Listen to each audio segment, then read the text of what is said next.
Well, another one of my favorite verses is found in the book of Romans, Romans 4:25, and I know that's not probably a Bible reference that you've heard a lot about, but it's right before Romans 5, and I love Romans chapter 5. I may even take a couple of these videos to just share a few verses in that whole chapter that I love, but Romans 4:25 kind of sets up the whole thing, and so I wanted to share that with you today.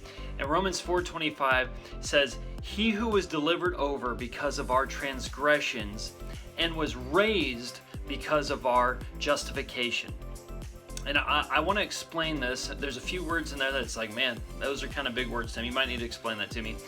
First is, he was delivered over for our transgressions. So our transgressions is basically our sins, our moral mistakes, our disobedience to God's standards.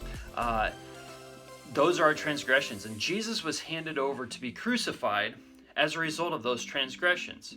And then he was raised because of our justification. And that word justification, it's a legal term that just means that you've been declared innocent. So as a result of Jesus taking care of our transgressions on the cross, as we put our faith and trust in him, we are justified or declared innocent or declared righteous because of that. But this specific verse is kind of focusing in on Jesus. And it's focusing on that his resurrection allows us to know that it took care of our justification. So I want to explain it a little bit like this. So this is a checkbook, our family's checkbook. I know we may not be using a lot of checks a whole lot anymore, but for those of us that do use checks still, this is the explanation through this. So when you write out a check and you hand it over, they'll take it and they'll accept it, but you don't actually find out if that person had the money to pay for that item until the check clears at the bank. And so Jesus's death it was like writing out a check for our sins.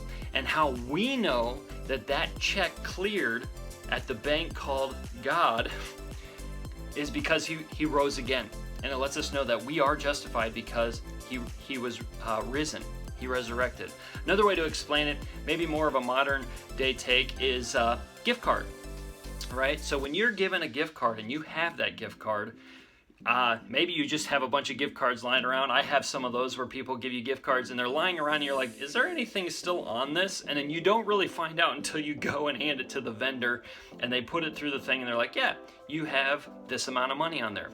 Well, it's like Jesus wrote out a gift card that says peace with God, or sin payment taken care of, death taken care of. You have been given life. Whatever you want to write on that gift card, it could be any of those things. And how we know that amount is specifically on that gift card is because Jesus rose again. And so when you go to find out, do I have peace with God? Jesus' resurrection lets us know that. That's why I love this verse. It is so important to understand that Jesus' resurrection lets us know that we have hope, and we do not have to be of all men most miserable, because we have that hope in Jesus' resurrection. Hope this was challenging and encouraging, maybe even a little thought-provoking for you today. Have a great day.